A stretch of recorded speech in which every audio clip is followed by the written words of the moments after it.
बिस्मिल्लाहिर्रहमानिर्रहीम। अस्सलाम वालेकुम। मैं हूँ फ़ायज़ा और वेलकम करते हैं आपको कुकिंग वर्ल्ड में।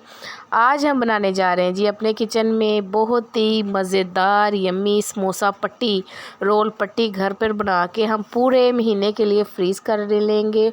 और आगे आपको पता है रमज़ानुल मुबारक है, इसलिए पूरे महीने की समोसा पट्टी, रोल पट्टी आप एक ही मरतबा बना के फ्रिज में रख सकते हैं और जब दिल चाहे निकालें और समोसे बनाएं। तो जी यहाँ सबसे पहले हमने ले लिए हैं 2 कप के लगभग मैदा। इसके अंदर हमने ऐड कर देना हाफ़ टी स्पून नमक और 2 टेबलस्पून हमने ले लेना है घी।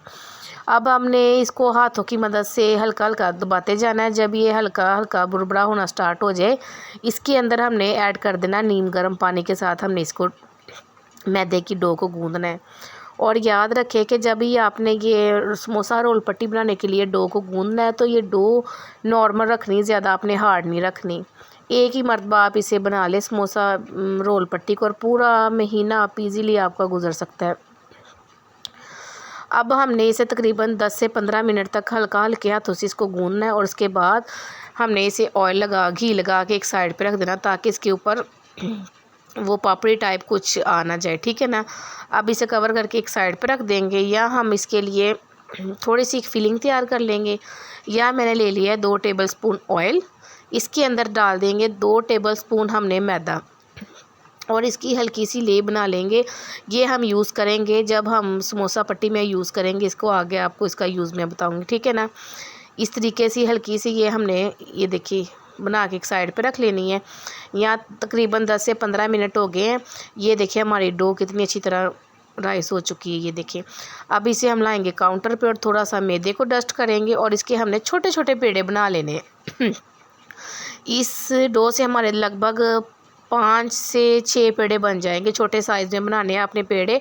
और याद रखिएगा ये पेड़े रोटी के पेड़ों से हमने छोटे साइज़ में बनाने, ठीक है ना। ये देखिए हमारे 5 पेड़े बन गए हैं। अब हमने एक एक पेड़े को लेना है और इसे हमने रोलिंग पिन की मदद से बेलते जाना है, ठीक है ना। यहाँ हमने छोटी रोटी बेलनी है, ये देखिएगा। इसकी मोटाई आम रोटी से हमने थोड़ी सी बरीक करनी है, ठीक है ना। इस तरीके से हमने तमाम रोटियों को बेलते जाना है और एक साइड पर रखते जाना है। ये देखिए यहाँ तमाम रोटियों को बेल ली है। अब जो सा हमने थोड़ा सा इसकी लिक्विड मेज़ा तैयार किया था ना, ये हमने इसके ऊपर लगाना है। आप चाहें तो ब्रश की मदद से भी लगा सकते हैं, लेकिन मैं आज चम्मच की मदद से लगा लूँ, ये जल्दी जल्दी और इजी लग जाएगा। और इसके ऊपर मैंने हल्के हल्के हाथों से मैदा डस्ट कर देना है। मैदा हमने ये छाननी में ना डाल के फिर डालना है। इसके ऊपर अगेन हमने दूसरा पेड़ा रख देना, जो सा हमने रोटी का पेड़ा बेला वो रख देना है। इसके ऊपर अगेन फिर हमने ये अपना लगाना है और उसके बाद फिर हमने इसके ऊपर मैदा डस्ट कर देना है। मैदा डस्ट करना लाजमी ज़रूरी है ताकि ये जब हम अपनी इस तरीके से ये अपनी रोल पट्टी बनाएंगे तो ये आपस में चिपकेंगे नहीं। फिर इसके ऊपर हमने एक रोल ये देखिए रख देना है, ठीक है ना, रोटी को रख देना है। यहाँ मैंने लिया वाइट कलर का बटर पेपर। बटर पेपर इस रेसिपी में मस्ट है। ये देखिए तमाम रोटियों को इस बटर पेपर के ऊपर रख के अब हमने बेलना है, ठीक है ना। 2 से 3 मरतबा हमने बेलना है और इसकी साइड को चेंज करते जाना ताकि तमाम साइडों से हमारी रोटी अच्छी तरह बेल जाए, ठीक, और मोटी ना रहे, पतली रहे। ये देखिएगा। अगर आपके पास कोई बटर पेपर नहीं है तो आप कोई मोटा कॉपी का रैपर भी ले सकते हैं, ठीक है, कोई कॉपी का पेज भी ले सकते हैं।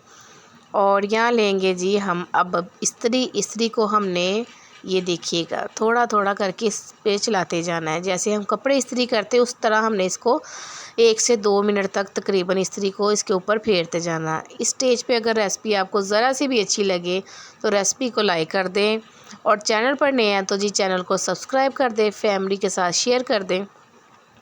और जी ये देखें यहाँ नीचे से सेक लगना स्टार्ट हो चुका है। ये देखें हमारी रोटियों को 2 से 3 मिनट तक एक साइड से, फिर हमने इसकी साइड चेंज कर देनी है, ठीक है ना। ये देखिएगा।